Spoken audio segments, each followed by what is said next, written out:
Hello friends, welcome to my YouTube channel education lecture. इस video lecture में दोस्तों हम क्लास 12 आप लोग के लिए फिजिक्स का दोस्तों 500 महत्वपूर्ण ऑब्जेक्टिव क्वेश्चन चल रहा था, उसका दोस्तों पार्ट 2 वीडियो देखने वाले हैं। तो वीडियो में लास्ट तक बने रहना। चैनल पर जो विद्यार्थी पहले बार आए हैं तो चैनल को सब्सक्राइब करके ऑल नोटिफिकेशन को सेलेक्ट कर लेंगे, क्योंकि इस वीडियो में दोस्तों 35 ऑब्जेक्टिव क्वेश्चन कवर करेंगे। ऐसे ही करते करते दोस्तों आप लोग का पूरा ऑब्जेक्टिव क्लियर हो जाएगा डियर स्टूडेंट 500, ठीक है ना। तो 500 ऑब्जेक्टिव कम नहीं होते हैं। अगर बोर्ड एग्जाम ये 500 ऑब्जेक्टिव पढ़ के जाते हो तो 35 पक्का रहेंगे, ठीक है ना। एकदम बिल्कुल कन्फर्म रहेगा यार, लास्ट तक बनो रे यार, क्योंकि हम लोग भौकाल मचा देंगे। क्या डियर स्टूडेंट, भौकाल मचा देंगे, क्योंकि बहुत मजा आने वाला है। चलिए फर्स्ट नंबर क्वेश्चन आप लोग देख पाओगे यार। कहा जा रहा है कि किसी आवेशित खोखले गोले के अंदर विद्युत क्षेत्र होता है। तो किसी आवेशित खोखले गोले के अंदर दोस्तों विद्युत क्षेत्र जो होता है दोस्तों वो शून्य होता है। क्या होता है? शून्य होता है डियर स्टूडेंट। इसीलिए आप लोग का right answer option number B हो जाएंगे।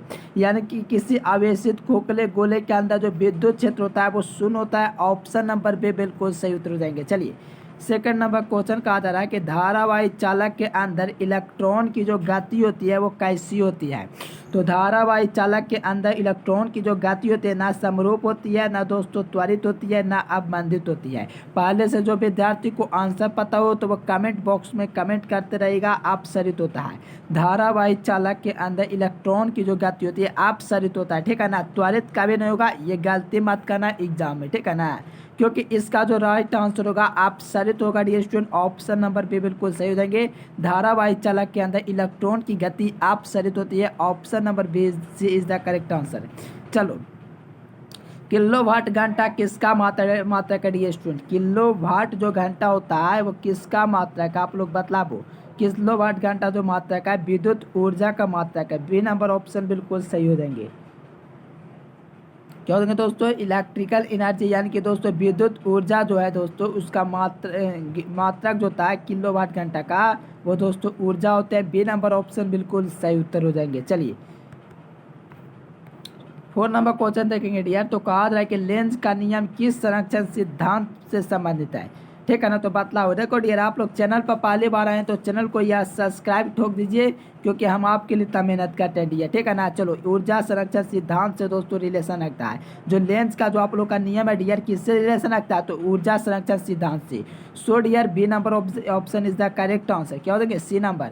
यानी कि लेंस का जो नियम है दोस्तों ऊर्जा संरक्षण सिद्धांत पर आधारित है, इसीलिए ऑप्शन नंबर सी हो जाएंगे। चलो मुक्त मुक्त आकाश की जो पैरावैधुता होती है डियर स्टूडेंट, आप लोग कमेंट करो कितना होते हैं मुक्त आकाश की पैरावैधुता। सभी लोग कमेंट करो। मोस्ट इंपोर्टेंट क्वेश्चन है, मुक्त आकाश की जो पैरावैधुता होती है वो कितनी होती है दोस्तों। इस बार बोर्ड एग्जाम में आपको पूछा गया है, ठीक है ना। तो सभी लोग कमेंट करो डियर स्टूडेंट कौन सा ऑप्शन बिल्कुल सही हो जाएंगे। जो विद्यार्थियों को लगता है जो ऑप्शन होगा वो कमेंट करेंगे, क्योंकि कमेंट करने से दोस्तों आप लोग को आंसर कन्फर्म हो जाता है। चलिए जो विद्यार्थी इसका सी नंबर लगा रहे हैं बिल्कुल उनका सही हो जाएंगे, क्योंकि 8.85 गुना 10⁻⁻12 हेनरी फैराडे बटा मीटर होता है डियर स्टूडेंट, ठीक है ना। यानी कि जो विद्यार्थी सी नंबर इसका सेलेक्ट कर रहे हैं बिल्कुल उनका सही उत्तर हो जाएंगे। क्या हो जाएंगे? सी नंबर बिल्कुल सही हो जाएंगे। 8.85 गुना 10⁻12 फैराडे बटा मीटर होता है एक मुक्त आकाश पैरावैधुता का मान। चलिए देखो डायनेमो का दोस्तों जो सिद्धांत है किस पर आधारित है, बताओ डियर स्टूडेंट। आप लोग कमेंट करो डायनेमो का जो सिद्धांत है वो किस पर आधारित है। आप लोग कमेंट करो डियर, डायनेमो का जो कार्य सिद्धांत है वो किस पर आधारित है। क्या विद्युत धारा के चुंबकीय उष्मीय प्रभाव पर आधारित है, क्या विद्युत धारा के चुंबकीय प्रेरण पर आधारित है, कि प्रेरित चुंबकत्व पर, कि प्रेरित धारा पर। तो आप लोग याद रखना जो डायनेमो का जो कार्य सिद्धांत होता है दोस्तों उसका जो वर्किंग होता है डियर स्टूडेंट, आप लोग याद रखना विद्युत चुंबकीय प्रेरण पर दोस्तों आधारित होता है। ऑन इलेक्ट्रोमैग्नेटिक इंडक्शन, यानी कि जो भी विद्यार्थी बे नंबर सेलेक्ट किया है उनका बिल्कुल सही उत्तर हो जाएंगे। क्या हो जाएंगे? तो विद्युत चुंबकीय प्रेरण पर option number B is the correct answer ये स्टूडेंट। चलिए प्रतिघात का मात्रक क्या होता है, ये तो मुझे लगता है कि ऑलमोस्ट विद्यार्थी बतला सकते हैं प्रतिघात का जो मात्रक होता है वो क्या होता है। म्यो तो चालकता का होता है, इसीलिए म्यो तो कभी होगा नहीं। तो आप लोग देख पाएंगे प्रतिरोधकता का जो मात्रक होता है ओम होता है। विद्युत धारा का एम्पियर होता है, ये नहीं होगा। संधारित्र का फैराडे होता है, ये नहीं होगा। म्यो तो चालकता का ही होता है, ठीक है ना। तो आप लोग याद रखना इसका जो कन्फर्म आंसर हो जाएंगे ये स्टूडेंट प्रतिघात का जो मात्रक होते हैं ओम होते हैं, यानी कि बे नंबर बिल्कुल सही उत्तर हो जाएंगे। चलो एकदम बिल्कुल भौकाल मचा देंगे। क्या डियर स्टूडेंट, भौकाल मचा देंगे आप लोग, याद रखना ओम हो जाएंगे। चलो यौगिक, देखो यहाँ पर कहा जाए यौगिक सूक्ष्मदर्शी की लंबाई बढ़ाने पर उसकी आवर्धन क्षमता क्या होगी। चलो बताओ डियर, इसका क्या हो जाएगा राइट आंसर। यौगिक सूक्ष्मदर्शी की लंबाई बढ़ाने पर उसकी आवर्धन क्षमता हो जाएगी डियर स्टूडेंट, वो क्या हो जाएगी आप लोग कमेंट करो। सारे लोग कमेंट करो, पहले से आंसर पता हो तो नीचे कमेंट बॉक्स में कमेंट करो। यौगिक सूक्ष्मदर्शी की लंबाई बढ़ाने पर उसकी आवर्धन क्षमता बढ़ती है, बी नंबर बिल्कुल सही हो जाएंगे। क्या होते हैं, बढ़ती है। चलिए डियर देखेंगे नेक्स्ट क्वेश्चन।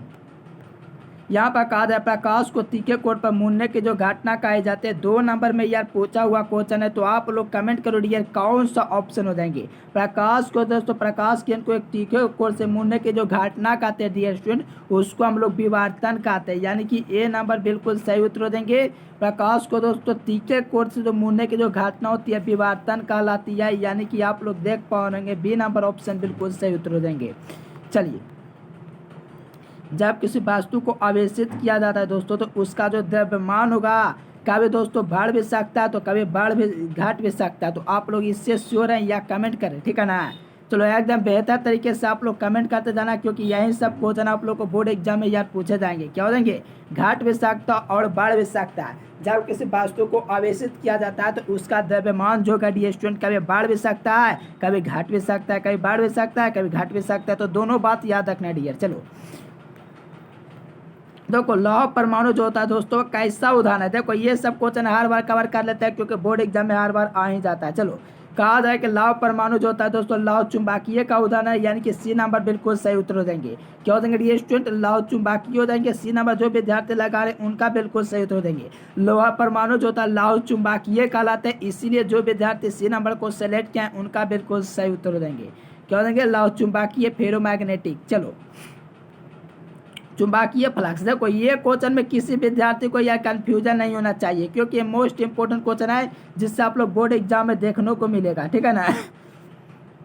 चुंबकीय फ्लक्स का जो मात्रक होता है डियर स्टूडेंट वो क्या होता है, चुंबकीय फ्लक्स पूछा है। क्या पूछा है, फ्लक्स। तो फ्लक्स का क्या होता है डियर, आप लोग सोचो और राइट आंसर नीचे कमेंट बॉक्स में कमेंट करो, क्योंकि यही सब क्वेश्चन आप लोग को बोर्ड एग्जाम में आएंगे। चलो बहुत अच्छा, चुंबकीय अगर चुंबकीय क्षेत्र पूछता है डियर तो टेस्ला हो जाते हैं। क्या हो जाते हैं, टेस्ला, लेकिन टेस्ला नहीं होंगे यहाँ पर, ठीक है ना। तो आप लोग याद रखना वेबर हो जाएंगे, weber is the correct answer. यानी कि जो वेबर होता है डियर स्टूडेंट चुंबकीय फ्लक्स का मात्रक होता है। विद्युत धारा का एम्पियर होता है, इसीलिए एम्पियर की यार कल्पना मत करना, ठीक है ना। चलो यहाँ पर टेस्ला चुंबकीय क्षेत्र का होता है, ये भी नहीं होगा, यानी कि आप लोग का जो सही उत्तर देंगे डियर बिल्कुल डी नंबर ही होगा। क्या हो जाएंगे, सॉरी बी नंबर, ठीक है ना। चुंबकीय फ्लक्स का वेबर होते हैं। चलो चुंबकीय क्षेत्र का क्या होता है, इसका तो बिल्कुल आप लोग बतला ही देंगे, मुझे ऐसा लग रहा है। चलो बताओ डियर कि यहाँ पर चुंबकीय फ्लक्स का जो मात्रक हो जाएगा, चुंबकीय क्षेत्र का जो मात्रक हो जाएंगे वो क्या हो जाएंगे। चलिए बहुत ही अच्छा, जो विद्यार्थी टेस्ला लगाएं बिल्कुल बी नंबर ऑप्शन बिल्कुल उनका सही हो जाएंगे, ठीक है ना। चुंबकीय क्षेत्र का जो मात्रक होता है डियर स्टूडेंट वो टेस्ला होती है, B number is the correct answer. क्या हो जाएंगे, चुंबकीय क्षेत्र का जो मात्रक होता है टेस्ला होते हैं। आप लोग यार वीडियो में लास्ट तक बने रहना, क्योंकि बोर्ड एग्जाम में यही सब क्वेश्चन आप लोग को देखने को मिलेंगे, ठीक है ना।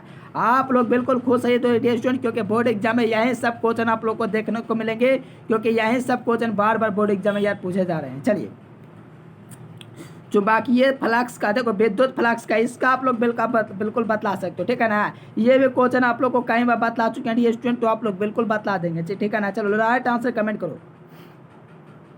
विद्युत फ्लक्स का जो मात्रक होता है वो क्या होता है। आप लोग नीचे दोस्तों कमेंट बॉक्स में कमेंट कर सकते हैं कि विद्युत फ्लक्स का जो मात्रक होता है डियर स्टूडेंट वोल्ट मीटर होता है, यानी कि जो विद्यार्थी ए नंबर सेलेक्ट किया वोल्ट मीटर उनका बिल्कुल सही उत्तर हो जाएंगे, ठीक है ना। विद्युत फ्लक्स का मात्रक क्या होता है, तो वोल्ट मीटर ऑप्शन नंबर हो जाएंगे। देखो चुंबकीय फ्लक्स का वेबर होता है, ये नहीं होगा। शक्ति का मात्रक वाट होता है, ये नहीं होगा। ये वोल्ट तो दोस्तों विद्युत वाहक विभवांतर और दोस्तों किसका, तो विद्युत वाहक पर, ये तीनों का दोस्तों मात्रक वोल्ट होता है, इसलिए ये नहीं होगा। ऑप्शन नंबर ए ही होगा, विद्युत फ्लक्स का मात्रक वोल्ट मीटर होता है। मैं पूछूं दोस्तों आप लोग से कि दोस्तों विद्युत फ्लक्स कैसी राशि है, स्केलर है या दोस्तों वेक्टर है, आप लोग बताओ, अदिश है या सदिश है। चलो बिल्कुल विद्युत फ्लक्स दोस्तों एक स्केलर राशि है कि दोस्तों अदिश राशि है, ठीक है ना। याद रखना ऑप्शन नंबर ए बिल्कुल सही उत्तर देंगे डियर स्टूडेंट। चलिए भौकाल मचा देंगे हम लोग। अल्फा कण होता है, देखो ये क्वेश्चन भी एग्जाम में यार पूछा गया, अल्फा पार्टिकल क्या होता है बताओ आप लोग। अल्फा कण जो होता है डियर स्टूडेंट क्या होता है, अल्फा कण जो होता है हीलियम का नाभिक होता है डियर स्टूडेंट, क्या होते हैं हीलियम का नाभिक। तो आप लोग देख पाएंगे हीलियम का नाभिक ऑप्शन नंबर सी में दिख रहा है, यानी कि सी नंबर बिल्कुल सही उत्तर हो जाएंगे। हीलियम के पार्टिकल हो जाएंगे डियर, ठीक है ना, हीलियम का नाभिक हो जाएंगे, ठीक है ना। चलो चुंबकीय क्षेत्र, एक टेस्ला बराबर क्या होता है, ठीक है ना, एक टेस्ला है वो किसके इक्वल होता है, आप लोग कमेंट करो डियर स्टूडेंट, एक टेस्ला किसके इक्वल हो जाएंगे, ठीक है ना।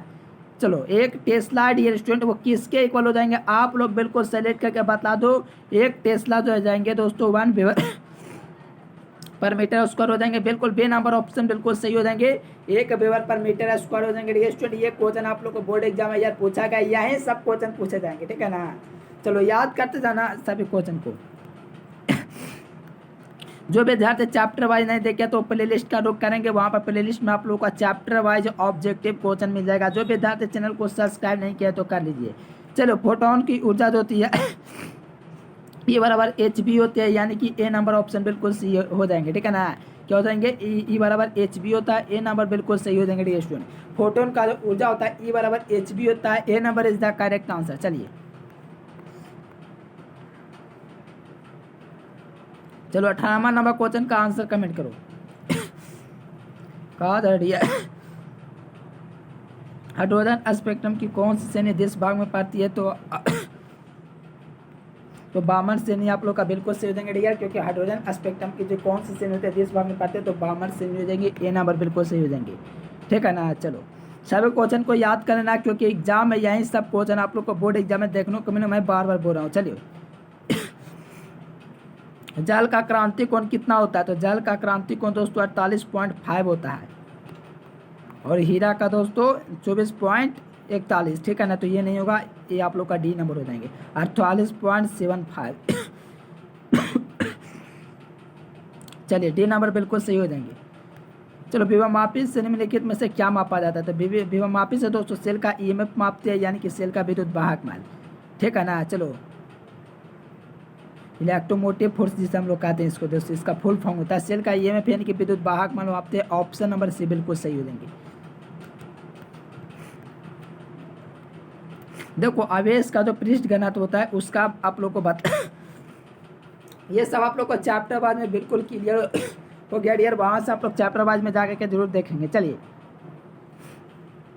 आवेश का जो पृष्ठ घनत्व की मात्रा की बात करें तो कूलम मीटर स्क्वायर होता है, और इसका दोस्तों जो बराबर होता है कुल आवेश बटा कुल क्षेत्रफल के इक्वल हो जाता है, इसीलिए बी नंबर बिल्कुल सही हो जाएंगे, ठीक है ना। चलो देखो पानी का पैरावैद्युत स्थिरांक जो होता है स्टूडेंट 80 होता है, कितना होता है 80 होता है, ठीक है ना। चलो पानी का पैरावैद्युत जो स्थिरांक होता है 80 होता है, इसीलिए ए नंबर ऑप्शन बिल्कुल सही हो जाएंगे। चलिए जो विद्यार्थी चैनल को सब्सक्राइब नहीं किए तो चैनल को सब्सक्राइब कर लेंगे, साथ में ऑल नोटिफिकेशन को सेलेक्ट कर लेंगे डियर, क्योंकि आप लोग को ऐसे ही ऑब्जेक्टिव क्वेश्चन का सीरीज मिलता रहेगा, ठीक है ना। तो चैनल को सब्सक्राइब करने में देरी मत कीजिए।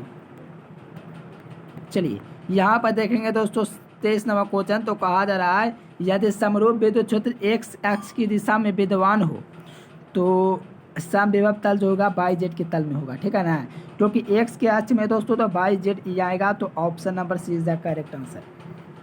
चलो यानी यदि समरूप क्षेत्र में दोस्तों एक्स अक्ष की दिशा में विद्यमान हो तो समविभव तल दोस्तों वाई जेड के तल में होगा, तो option number C is the correct answer. चलिए यहाँ पर देखिए यार 24 नंबर क्वेश्चन में कहा जा रहा है कि यदि किसी खोखले गोलीय चालक को धन आवेशित किया जाता है तो उसके भीतर का जो विभव होता है धनात्मक और दोस्तों कैसा होता है, तो आप लोग कमेंट करो 24 नंबर क्वेश्चन का, काफ़ी इंपॉर्टेंट क्वेश्चन है डियर, तो आप लोग राइट आंसर यहाँ दे सकते हो। चलिए बहुत अच्छा, धनात्मक और समरूप जो विद्यार्थी लगाएं उनका बिल्कुल सही उत्तर हो जाएंगे। यानी कि दोस्तों किसी खोखले गोले को धनावेशित किया जाता है तो भीतर का जो विभव होता है वो दोस्तों धनात्मक और समरूप दोनों होता है। आप काफी इंपॉर्टेंट क्वेश्चन आएंगे।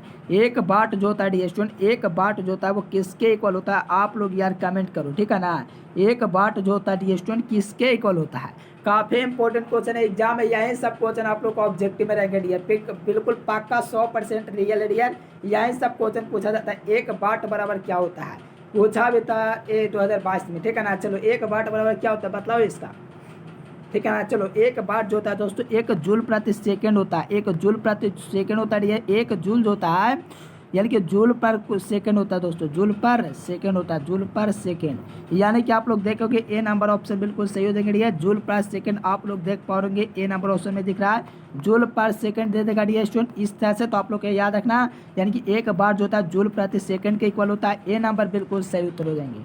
चलो यहाँ पर देखो 1 वोल्ट किसके इक्वल होता है, ये दोस्तों 1 वोल्ट जो होता है, चलो यार देखो आप लोग कमेंट करो इसका राइट आंसर क्या हो देंगे 26 नंबर क्वेश्चन का। देखो दोनों क्वेश्चन आप लोग को सेम लग रहा होगा डियर, ठीक है ना, तो आप लोग कमेंट करो 1 वोल्ट जो होता है दोस्तों किसके इक्वल हो जाता है। चलिए बिल्कुल बिल्कुल आप लोग कमेंट करते जाना डियर स्टूडेंट, जो भी आप लोग को आंसर लगे वो कमेंट करते जाइए। तो 1 वोल्ट जो होता है दोस्तों 1 जूल प्रति कूलाम होता है, ठीक है ना। 1 वाट पर दोस्तों आप लोग जानते होंगे जूल प्रति सेकंड, लेकिन 1 वोल्ट जो होता है 1 वोल्ट वो किसके इक्वल हो जाता है, V बराबर W/Q होता है, ये सभी को पता है। चलो बताओ आप लोग, बिल्कुल बताओ डियर। कार्य का ऐसे मात्रक जूल होता है, ठीक है ना, सभी को पता है। और आवेश का ऐसे मात्रक कूलाम होता है। तो जूल पर कूलाम आप लोग देखो कौन सा ऑप्शन मिले, जूल पर कूलाम देखो मैंने निकाल कर आपको बतला दिया डियर।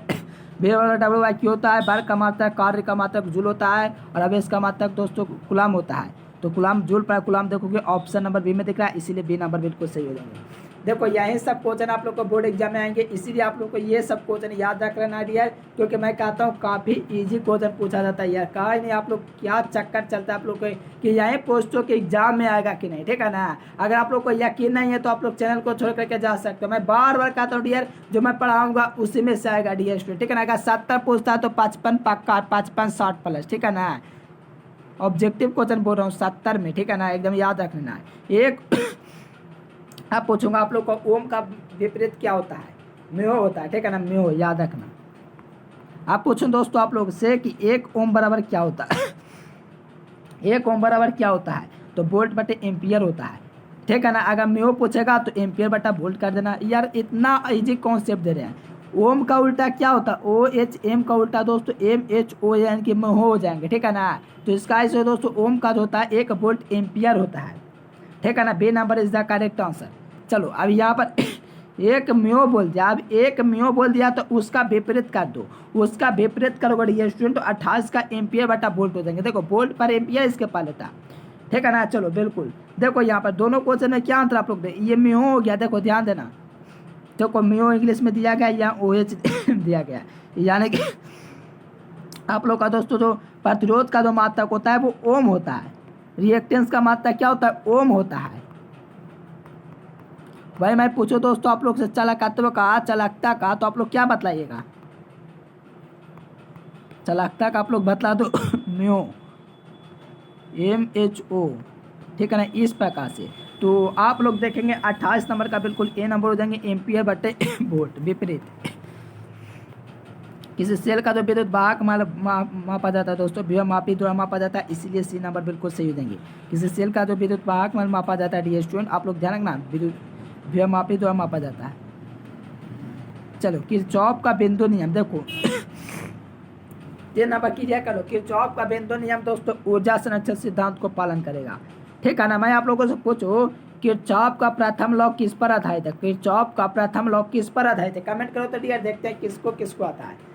मैं पूछूंगा डियर स्टूडेंट आपसे कि किरचॉफ का जो दोस्तों प्रथम लॉ वो किस पर आधारित है, तो याद रखना किरचॉफ का जो प्रथम लॉ है वो दोस्तों आवेश संरक्षण सिद्धांत से आधारित रखता है, ठीक है ना। तो किरचॉफ का बिंदु नियम है दोस्तों आवेश संरक्षण सिद्धांत से ताल्लुक रहेगा, इसीलिए 30 का ए नंबर होगा, ठीक है ना। क्या हो जाएंगे, किरचॉफ का जो बिंदु नियम होगा डियर स्टूडेंट ए नंबर, यानी कि दोस्तों आप लोग का बिंदु नियम से पालन करेगा, क्योंकि दोस्तों प्रथम लॉ जो आप लोग को पढ़े होंगे किरचॉफ का, वो दोस्तों आवेश संरक्षण सिद्धांत से ताल्लुक रखता है, ठीक है ना।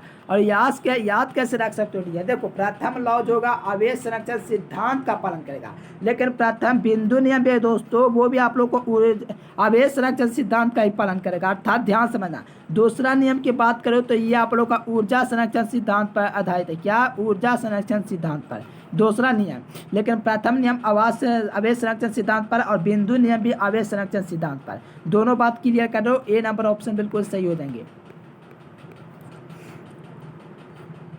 देखो आप कहा था किरचॉफ का प्रथम नियम का संबंध है, देखो किससे संबंध है, किरचॉफ के प्रथम नियम का संबंध किससे है। प्रथम नियम बोला कि आवेश संरक्षण सिद्धांत से ताल्लुक रखता है, दूसरा नियम दोस्तों ऊर्जा से रखता है, ठीक है ना, ऊर्जा से। चलो तो ऑप्शन नंबर ए बिल्कुल सही हो जाएंगे, किरचॉफ का प्रथम नियम ऊर्जा संरक्षण सिद्धांत का पालन करेगा, ए नंबर बिल्कुल सही हो जाएंगे। अब किरचॉफ का दूसरा नियम की बात है तो ऊर्जा संरक्षण सिद्धांत का पालन करेगा, इसीलिए बी नंबर हो जाएंगे। क्या हो जाएंगे, किरचॉफ का दूसरा नियम ऊर्जा संरक्षण सिद्धांत का पालन करेगा, option number B. Doubt clear हो गया आप लोग को, ठीक है ना।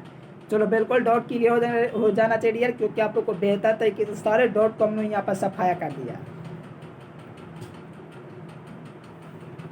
चलिए आप लोग एक लाइक नहीं किया तो लाइक कर दीजिए वीडियो को और चैनल को सब्सक्राइब करके ऑन नोटिफिकेशन को सिलेक्ट कर लीजिए। यहाँ से 5-6 नंबर क्लियर कर लीजिए। कहा जा रहा है कि ए मीटर का जो प्रतिरोध होता है वो दोस्तों क्या होता है, तो ए मीटर का जो प्रतिरोध होता है दोस्तों बहुत कम होता है। ए मीटर का जो प्रतिरोध होता है बहुत कम होता है। अगर मैं आप लोगों से पूछूं आदर्श ए मीटर का कमेंट कर दो डियर, आप लोग आदर्श ए मीटर का कमेंट कर दो। आदर्श ए मीटर का जो प्रतिरोध होता है वो क्या होता है, आदर्श ए मीटर, ठीक है ना डियर, आप लोग कमेंट कर दो ना, ये आदर्श ए मीटर का प्रतिरोध क्या होता है। चलो आदर्श ए मीटर का प्रतिरोध जो होता है शून्य होता है। क्या होता है, आदर्श ए मीटर का जो प्रतिरोध होता है वो शून्य होता है, ठीक है ना डियर, क्या होता है, शून्य होता है। अगर आपसे पूछो अगर आदर्श वोल्ट मीटर का क्या होता है, बतला दोगे आप लोग। खैर छोड़ो, मैं बाद में बतला देता हूँ दोस्तों, पहले आप लोग याद रखना ए मीटर का जो प्रतिरोध होता है वो शून्य, आदर्श ए मीटर का जो प्रतिरोध होता है वो शून्य होता है, लेकिन आदर्श ए मीटर का भी पूछेगा, खाली ए मीटर पूछेगा ना तो आप लोग को याद रखना बहुत कम होगा। अगर आदर्श लग गया तो शून्य होगा, ठीक है ना, याद रखना। चलो यहाँ पर देखो सेकंड नंबर क्वेश्चन, तो आदर्श ए मीटर, देखो अब आदर्श ए मीटर पूछ दिया यार, वही बात की आदर्श ए मीटर में यार शून्य होना चाहिए, कोई ऑप्शन ही नहीं है। चलो यार कौन सी गलत हो गई, चलो पूरा ऑप्शन गलत है, ठीक है ना। चलो याद रखना शून्य होता है, आदर्श ए मीटर का प्रतिरोध क्या होता है, शून्य होता है, ठीक है ना। ये ऑप्शन गलत हो गया मुझसे टाइप करने में, आप लोग याद रखना। अगर मैं आप लोगों से पूछूं दोस्तों वोल्ट मीटर का क्या होता है, वोल्ट मीटर का जो होता है वोल्ट मीटर का प्रतिरोध वो क्या होता है, वोल्ट मीटर का कमेंट करो डियर। आप लोग वोल्ट मीटर का प्रतिरोध बतला दो कितना होता है डियर, पहले आप लोग कमेंट करो। वोल्ट मीटर का जो प्रतिरोध होता है बहुत अधिक होता है, बहुत अधिक, बहुत अधिक होता है, ठीक है ना, बहुत अधिक। अगर आदर्श वोल्ट मीटर पूछेगा तो दोस्तों याद रख लेना यार अनंत हो जाएगा, ठीक है ना, अनंत हो जाएंगे। चलो बिल्कुल क्लियर हो गएंगे, यहाँ पर सभी ऑप्शन 34 का गलती है, ठीक है ना। चलो 1 फराडे दोस्तों कितना के इक्वल है, ठीक है ना। चलो 1 फराडे डियर स्टूडेंट कितना के इक्वल है, बतला दो आप लोग, कमेंट करो डियर स्टूडेंट, सभी लोग लाइव चैट में इसका कमेंट करो कि 1 फराडे कितने के इक्वल है। चलो 1 फराडे होता है दोस्तों 96,500 कूलम के इक्वल हो जाता है, 96,500 कूलम के इक्वल हो जाता है, ठीक है ना। चलो अगर वीडियो पसंद है स्टूडेंट तो वीडियो को एक लाइक कर देना है, चैनल को यार सब्सक्राइब करके और नोटिफिकेशन को यार सेलेक्ट करना है। तो यहाँ पर कह रहा है दोस्तों 1 फराडे जो होता है 96,500 कूलम के इक्वल होता है, इसलिए बी नंबर बिल्कुल सही हो जाएंगे। 96,500 कूलम होता है, ठीक है ना कि न्यूटन ना एम्पियर, ठीक है ना। आप लोग याद रखना बी नंबर बिल्कुल सही उत्तर हो जाएंगे। क्या हो जाएंगे, बी नंबर बिल्कुल सही हो जाएंगे। चलिए डियर वीडियो को एकदम शेयर कर देना दबा करके, ठीक है ना, जितना हो सके शेयर कीजिए, क्योंकि आपके लिए इतना मेहनत किया जा रहा है, ठीक है ना। इसका आप लोग PDF लेना चाहते हैं डियर स्टूडेंट तो टेलीग्राम चैनल ज्वाइन कीजिए, नीचे डिस्क्रिप्शन में लिखा है, तो आप लोग को देख रहा होगा डियर स्टूडेंट, डिस्क्रिप्शन में टेलीग्राम का लिंक दिया गया है, और यहाँ पर आप लोग देख पाएंगे दोस्तों आप लोग का, यहाँ से आप लोग PDF कोर्स को परचेस कर सकते हैं, ठीक है ना। PDF 12th के लिए दोस्तों, और यहाँ पर टेलीग्राम चैनल को भी ज्वाइन कर ले, वहाँ पर PDF वगैरह थोड़ा बहुत मिलते रहेंगे, लेकिन आप लोग को वहाँ पर इन्फॉर्मेशन भी मिलते रहते हैं। चलिए क्विज वगैरह भी होते रहता है। चलिए फिर मिलेंगे नेक्स्ट वीडियो में, तब तक के लिए bye bye, thanks for watching this video. Jai Hind, Vande Mataram.